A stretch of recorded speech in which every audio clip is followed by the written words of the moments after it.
So I highly recommend all of these books that I'm about to talk about.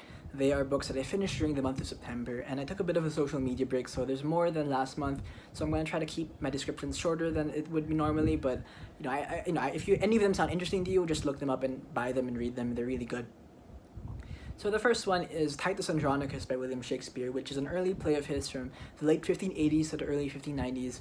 It's difficult to kind of assess when Shakespeare wrote or published each play, at least for the early ones, and well, most of them. So we estimate. But right now I'm reading this thing called the New Oxford Edition of Shakespeare, which is only over the past few years that they published this, where they argue how they order the plays chronologically according to whatever they have. According to them, it's like the most updated. Based on the scholars, this is the order that they were written. And I'm trying to go read them in the order because William Shakespeare is one of the most influential and well-respected authors ever, and especially within the English language, which the language I'm most comfortable in speaking and reading, I want to read the best. So Titus Andronicus is a tragedy, which I think it may be his first tragedy that he wrote mostly by himself. And it's very brutal and violent. I was very shocked by it because there's some scenes in it, some imagery that stay on the page, stay on the screen, or stay on the stage, I guess, at the moment, where I wonder if it was how it was performed in a way, or if there was.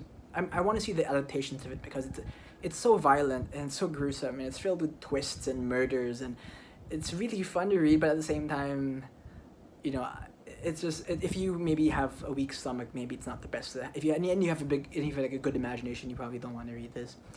But I loved it, and it's pretty nice. The next one is this is a poetry collection. It's called Complete Works by Arthur Rimbaud. For those who are unfamiliar with Arthur Rimbaud, he is a French poet, sometimes called one of the greatest French poets of all time. And he's a romantic poet towards the end of the 1800s. So he died in 1891 in his mid-30s. What's very fascinating about Arthur Rimbaud and his life is that he stopped writing poetry at the age of, I think, 19. And so the majority of this book, or with his poems, are from maybe at the ages of like 16 to 19. He's very prolific, and the way he writes, and this is according to his contemporaries, was so special and so unique and so groundbreaking that up to today people still have such high respect for him. And he quit poetry at the age of 19 for reasons that are difficult to maybe understand. But he stopped writing at 19, and he ended up becoming a vagabond. He moved to Africa, became like a salesman for several years, and then he eventually died of some sickness, and he had to amputate his legs. And it's just like a whole story, and it's so fascinating.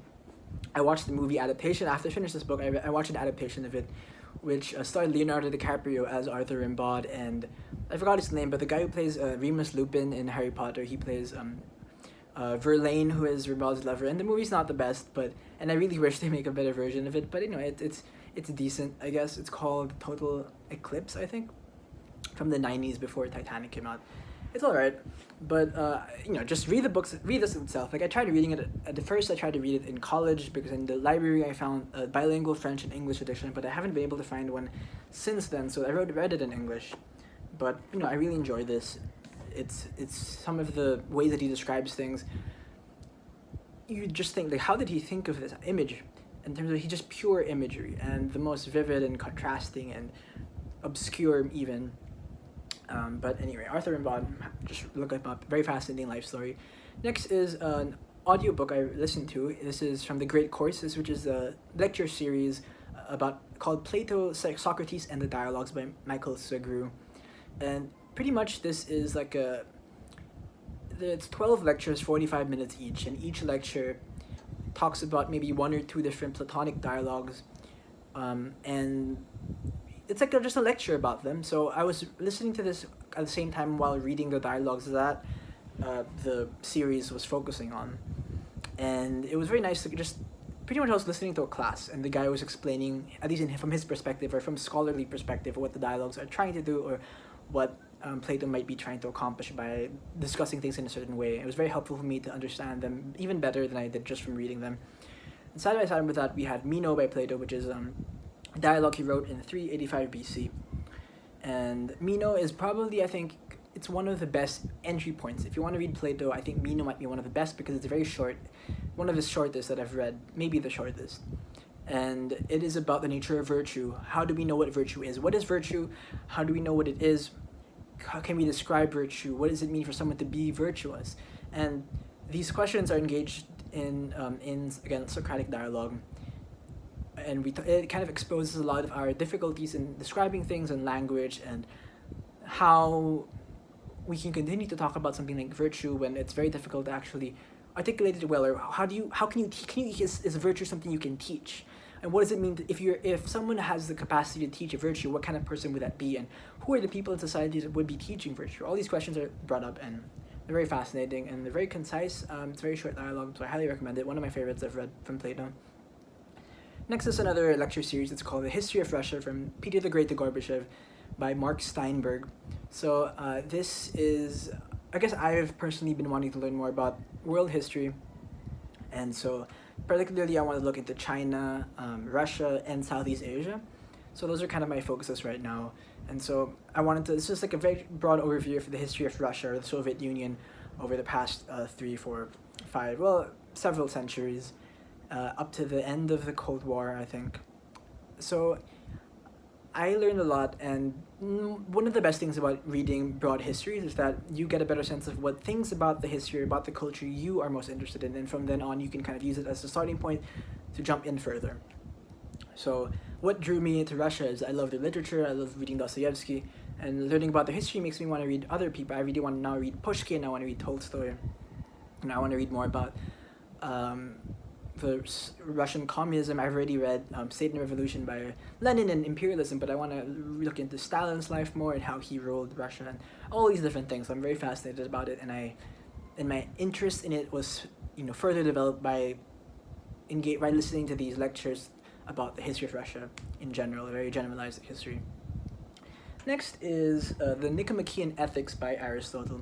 Now, this is one of the landmark books of ethics, and it is, and for those who don't know who Aristotle is one of the disciples of Plato, and he has his own kind of branch of his whole, like, I guess, house of philosophy or whatever, and so they're like Aristotelians, just like there are maybe Neoplatonists or whatever. And I don't want to go into too much of the details, but this book specifically is about what does it mean? How do you be happy? How do you be virtuous? What does it mean to be a good person? So it's an extension of, I was interested, I read Meno, and I wanted to read more about virtue and how people have embraced it and talked about it philosophically. So I read Aristotle's Nichomachean Ethics, and it's very fascinating. One of the things, for example, he goes on about is this idea of behaving towards what he calls the mean. So certain virtues have excesses and deficiencies. So for example, if we talk about the virtue of like courage and like cowardliness. So there's a sense where you can be kind of, if you have an excess of courage, you can call it maybe rashness, where you jump at every opportunity to do something that might risk your life or whatever it is. So there's an extreme of courage, and the extreme plentiness of courage, and the extreme deficiency of courage would maybe be like total cowardliness. And what Aristotle would say is that you want to be able to be somewhere in the mean. And the mean of rashness and cowardliness you can call bravery or courage. And that is what we have to strive for. And he'd say, for example, that, but for many different kinds of virtues. And it's very interesting because he's very systematic and goes through one by one to all these different ones. And my favorite part of the book, which is what actually brought me to wanting to read this, is that it has, I think, 2 or maybe 3 chapters all about friendship, or the meaning of friendship, or the nature of friendship. What are the different kinds of friends? How do we be a good friend? For example, one may talk about the 3 kinds of friends. For example, a friend who you are around because you like being in their company. A friend that you like being around because your relationship is transactional. So you like either being in their company, meaning they make you laugh maybe. One is transactional, meaning maybe I do you a favor, you do me a favor, like a transactional friendship. And he'd say the best kind of friendship, the 3rd kind, is a friendship of shared virtue, where you both have the same sense of what is good. And when you both have the sense of what is good, both of you can be working together to reach that end of like being virtuous. And Aristotle would argue that you cannot be friends with someone who does not share in your idea of what is meant by being a good person or virtuous. A very interesting book, very interesting chapter on justice as well. Next is this book I read called In Our Image, America's Empire in the Philippines, which is a history book about Philippine-American relationships since the end of Spanish colonization up to the end of the Marcos era and the beginning of the Cory administration. It is written by an American journalist, so the perspective is not partisan specifically, I think locally partisan. He talks about each president, for example, we go to like a overview of each Philippine president up to Marcos, and what the relationships were like from those with those presidents and America in general, with the CIA, with the American presidents or the governor generals who were here.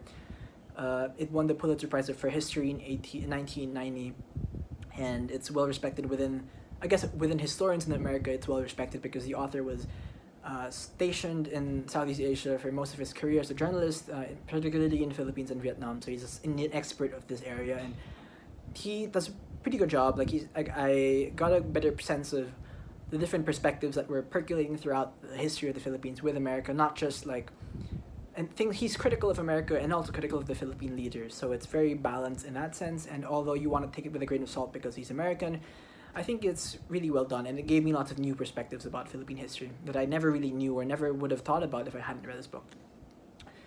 Next is Looking for the Prehispanic Filipino by William Henry Scott. This is a book of essays about pre-Hispanic Philippine culture, written by someone who I think, well, he passed away now, but he was perhaps the Philippines' best historian of pre-Hispanic Philippine civilization.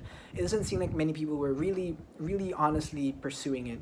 And he is not from here, he's a foreigner, but he dedicated most of his adult life just to discover Philippine history by reading original Spanish texts and comparing it to different documents and translating things. And he's just well beloved within the field. He's like a legend of sorts, but he's not very well known publicly in terms of like the average person, and which I think is a shame because he's definitely like a treasure of this country, and he deserves to be known. Next is Proofs and Refutations, The Logic of Mathematical Discovery by Irme Lakatos. He's a mathematician or philosopher of maths, which if you didn't know, there's a philosophy of mathematics, and I learned as well. But the book is about how mathematical knowledge is gained or lost throughout the process of refuting proofs, or like the sense in which how you can refute something. The act of refuting something actually is an essential and even more important part than proving something in terms of developing knowledge, and he does it in a way that is structured like a Socratic dialogue. It's very interesting. I highly recommend it. And even though I don't have a very strong background in math, I understood most of it and I really enjoyed it. It's written very simply, and I'm very fascinated with its concept of writing it like a Socratic dialogue. Next is Groundwork of the Metaphysics of Morals by Immanuel Kant. Again, this is a continuation of me reading about virtue and ethics and morals, and here he introduces the idea of the categorical imperative. For those who are unfamiliar with, didn't take any philosophy classes, this is where he introduces it. The categorical imperative is the idea that whenever you do an action, you must do it in a way that the maxim of your action, or like the grounding principle behind your action, must be something that you can generalize to the public, to everyone else around you. So like, for example, if I were to do something, whatever I do, the reason behind my action must be a reason that if everyone used the exact same reason, things would work out well for everyone. So it's like his kind of way of finding a method of acting virtuously through just one principle, which is what he calls the categorical imperative. It's very interesting. He has more apart from that here, but I'm running out of time, so I won't go into it. But it's very short, kind of hard to read, but very well thought out. Last two books. First is called Achieving Our Country, Leftist Thought in 20th-Century America by Richard Rorty, who was an American philosopher. And pretty much, again, like it says, it's a history of leftist thought in America. And he is sympathetic to liberal American thought over the first half of the 20th century, as opposed to the more of the latter post-1960s identity politics type leftist thought. And he argues that we should return to a more of a form of American classical liberalism as opposed to identity politic liberalism, or what he calls this just more recent leftist thought.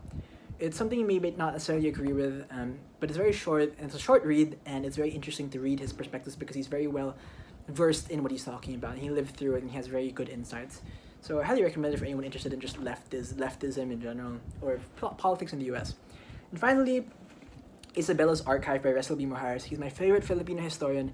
This is a collection of little excerpts of stories about Philippine history. He's a historian, and in this one book, I think he manages to encapsulate what makes Philippine history so beautiful, which is the multiplicity of our culture throughout pre-Hispanic times to Spanish era to current day. And it's all in one little book, and it's such a beautiful book. I love it very much, and I'm very happy that I'm discovering the writings of Resil Mojares, and I really think everyone should read them, his books. So those are the things I read over the month of September.